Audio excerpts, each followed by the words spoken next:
C+. Is not really a good grade, but thankfully this is not about grades. This is about the Alphabet Challenge Redux, where we are doing everything that starts with a C. Covered Garden, Chimps mode, and here are all the tower restrictions with upgrades starting with C.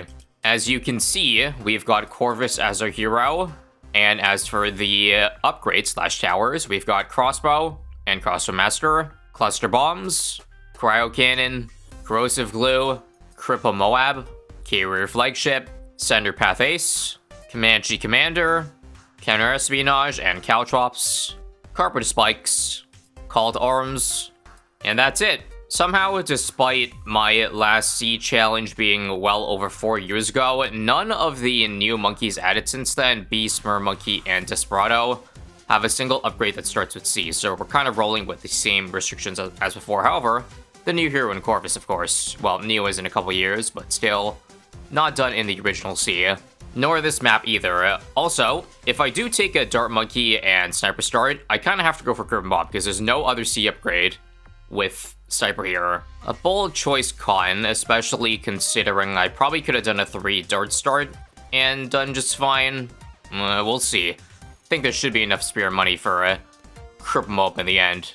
Anyway, I should have you know, since it's been so damn long, that I have created a new playlist for the Alphabet Redux, because I haven't put it anywhere. I didn't want to add it to the original Alphabet, so you can check A+ and B+ there. And as you might see when you check it out, the last time I did B was like over 4 months ago. So quite the gap. At this rate, it's going to take a decade to finish the plus, but I think that's okay. This is the kind of series that I think is good to take time on, because the more time between it, the more things change every time I do such a theme challenge. And I think we're going to make it to Corvus. Just got to be 1 or 2 more rounds here. Oh man, round 14 is a bit tough though, so I don't think I'm going to survive to it. It'd be nice though, come on. Oh no, we can do it, nice. So you want to put Corvus here so he never, or we could always click him. Because in Covered Garden, if you put anything in the middle, you can only select it every 4 rounds. Which I think definitely puts this map in a category of its own in terms of difficulty. Like, just looking at the path, it's a clear intermediate. Add blockers, it's a little bit harder than intermediate, but if you add, like, this arbitrary difficulty, then it's hard to really say. Like, depending on the strategy you go for, it could very well be a clear advanced, maybe even, no, not higher than that, but just the kind of difficulty added that may not be very fun to play out, let me just say. So I'm gonna try my best to work around that restriction. Also, here's Exhibit A on why Corvus is just dummy broken. $3,000 saved up, literally not using any spells whatsoever, just letting his spirit whack the balloons away. I think in order to get around the annoyingness that is the Covered Garden, I'm probably just going to drop a Heli-Pilot and use a Comanche to defend the early to mid, even though that did get nerfed and has fallen out of favor.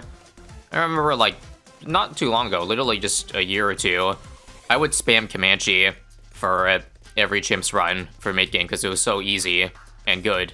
Now, before I do that, let me get level 7 on Corvus first so that I can Spirit Walk him away. Alright, so swipe here.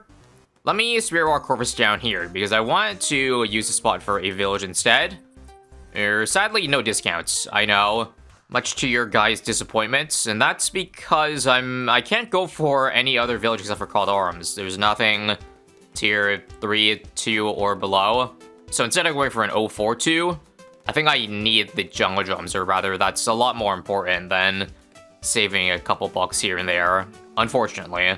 We also have the opportunity to do the funniest thing ever on round 40, and simply just buy a Mob Shove, and then stall the Mob forever, and then be able to one-shot the insides, or if not, just let the Corvus and the occasional Mob Shove explosion help out.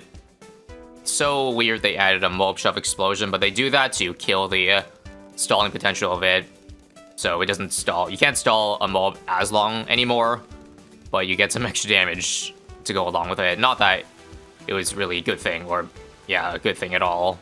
47 rounds, and I still have yet to use a Corvus ability that is not Soul Harvest or Nourishment. Just throwing everything into XP, and it's been working out. I'm actually going to get a Deadly Precision for the mid-game, because it's actually pretty good at destroying those Saram waves before we get the Comanche defense. Very, very awkward build, but that's what theme challenges allow me to do, or restrictions. Now, I should have done this before this run, but you'll have to just keep note of, oh god, this round. Hang on. Let's get Comanche right in time for 49 so we don't have to use any Corvus spells. But as I was saying, you just have to keep track of what towers only have a tier 5, and so I can only get one of them. I should have added a 1 tower restriction earlier, but for now, it's just the Spike Factory and the Sniper. If I drop that down, then I have to upgrade to the tier 5 of that before everything ends. If there's anything I'm learning so far, it's that Comanche is still worth getting, depending on the map. Because we're able to stay out with 22k and yet to use any Corvus ability. Let me repeat that. No Corvus spells required. None here either, because we're probably gonna have 3 plane spawn, or 2. This map is long enough that you have a good amount of time to buffer and do damage before spawning the next Comanche in.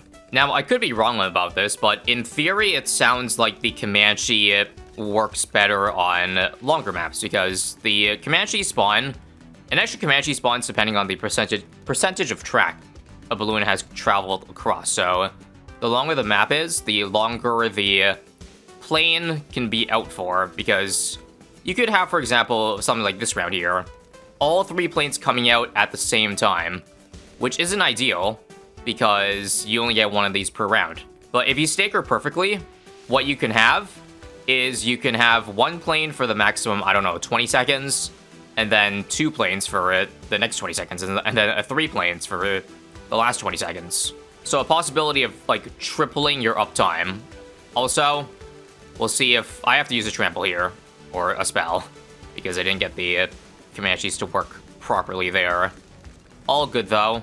But yeah, I guess I wouldn't necessarily say not good on extra maps. I would just say high skill ceiling for Comanche. I'm sure if you can maximize its potential, it could probably be very useful, even on the short lanes where there's not a lot of time between each trigger. We'll have 3 planes here, because we saved any balloon from getting this far in the first place on 65. And that's how you use Comanche defense. And now we don't have to worry about manipulating Comanches anymore, because we can afford Comanche Commander just like that. I guess I'm lazy, so I'll spend 540 on Pursuit, just to allow me to focus on Corvus only for this run here. I don't know about you, but trying to micro a heli pilot and focusing on Corvus spells late game sounds like a nightmare. So we'll just get that out of the way now, and yeah. We have to go for Called Arms and Cripple Mob, which I guess I'll just beeline towards before thinking about dropping any other tower. And much to my expectation, it appears the Comanche Commander is shredding through the 80s, as it should given its price point and it being a single lane map. So much so that I am now able to save up 40k, and that's enough to buy a Cripple Mob to make it even better for the Comanche. I think that's a pretty decent synergy. Comanches shoot a lot, so they benefit a lot from the +5 damage that the Sniper gives. And that's enough to survive even longer, enough so that we can continue to keep on nourishing in Corvus and potentially get him to level 20 by the end.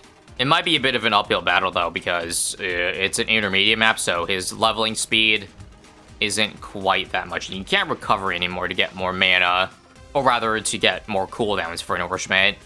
Can't just have to wait for the cooldown every single time.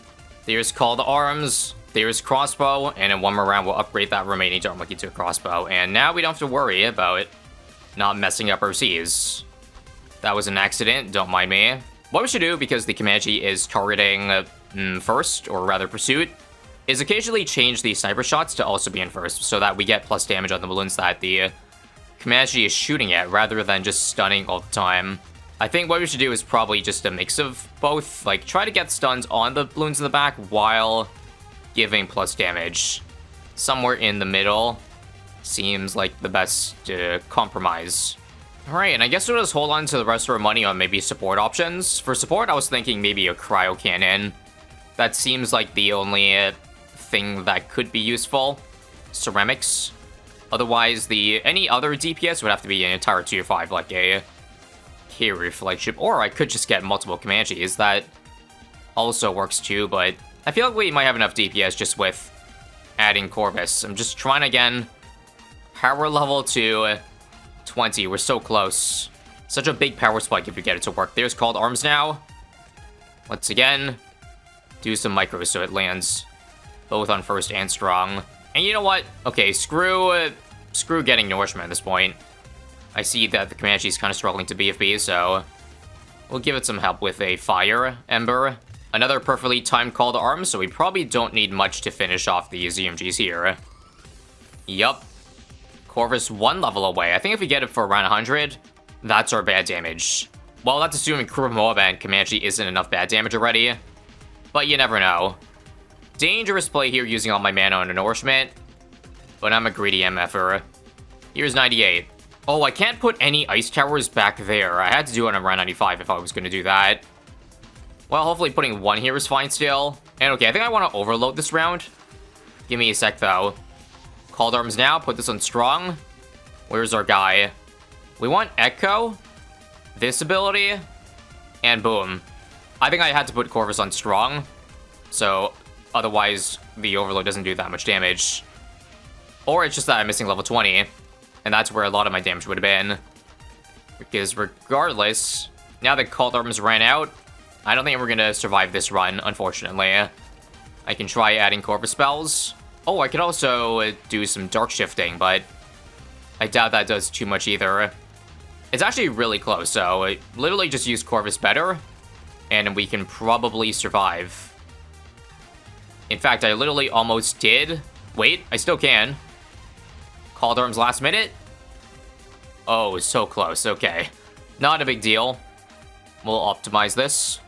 Okay, kind of sucks because this is not in village range, but we'll add a second Comanche.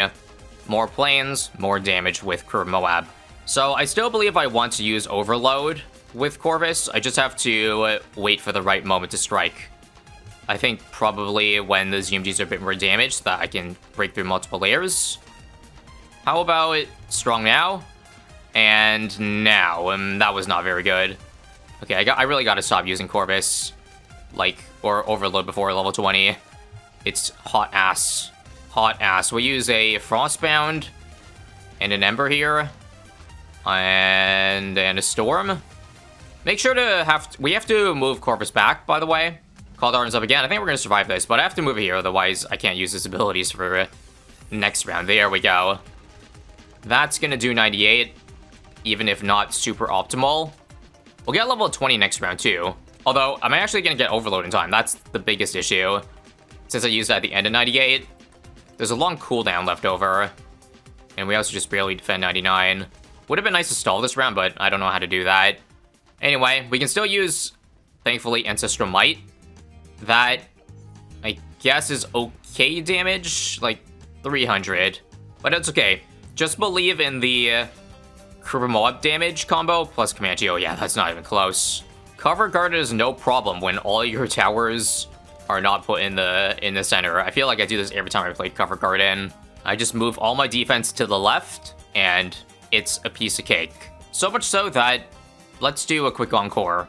Challenge Editor doesn't let me continue the run, so I just remade the whole run again. Which was easy because I just bought level 20 Corvus, although I do lose a couple of my crossbows because I couldn't drop them earlier, but regardless, back on topic, if I want to buff this defense even more, I guess it might just be even more Comanches. I don't know. There's literally nothing spammable other than Comanche that would benefit really well with the extra damage that Kuromoab gives. And the fact that I made quick work of round 102 speaks insane volumes. I think there's way too much crap on 103 though, oh my god. It's a long line of F mobs, so this could be the end. Even though I do have $25,000 here. Yep, just adding one more Comanche and also getting a Cryo Cannon back here. You might also notice that I got this for DDTs. There's no DDTs until 106, but I'm getting it in advance because these can't see camo. I'm getting ahead of myself by being able to decamo everything so that we can actually kill or have the Comanches damage DDTs, and hey, that was nice. We were able to survive with the extra Comanche. And if I have the mana, I do really want to overload this. This seems like a good time to use it. This. And this. Pretty good damage, but that didn't kill everything, so that might be concerning. Gotta move him over here. We got Call to Arms up again, so we'll use that. And hopefully nothing more. Again, I do have to... Oh, God. Cryo? Cryo Clutch, Cryo Clutch. We're struggling because we don't have any of the Comanche planes anymore. Only the 3 from the permanent Comanche commander. So this could still be very scary. Come on. Don't fail here. Just the last couple. God damn it. I think the obvious choice here is just to not let the Moabs get to the point where 3 Comanche spawned. Save them for the ZMGs. So that means using Echo and all of that to keep them mobs at bay. And if they get that far, I gotta redo the round. This is good, though. We only got the 2 spawn, so we can save the 3 spawn for the ZMGs. And so check this out now. Wait for 3 spawns. Waiting. So that we can use Call to Arms and combo just a ridiculous amount of damage. I don't have any Corvus abilities, though. Other than, I guess, Ancestral Might. We'll use that to knock some stuff back. Unfortunately, the Comanches already went away. So this is still not looking good. Okay, 10 billion years later, I think this is the run. I saved the Comanche spawns for very late. Got Call to Arms in time. But at what cost? I also lied. I said earlier that I have to shift Corvus away before he despawns, but I can still use his ability, so I can move him back to over here and select him again. That's not an issue, but the issue is that I used Call to Arms last round, so I'm pretty much cooked now to a round that has infinite Moab, so I think we might be cooked here, ladies and gents. Best I can offer is Repel plus Trample combo. That's the most amount of Pierce the core of us can give, but yeah, without a Call to Arms, it's over. But hopefully this run at least shines some light on some pretty solid combos, if I had to say so myself. Stick around in a couple months where I will probably give you the D+. See ya.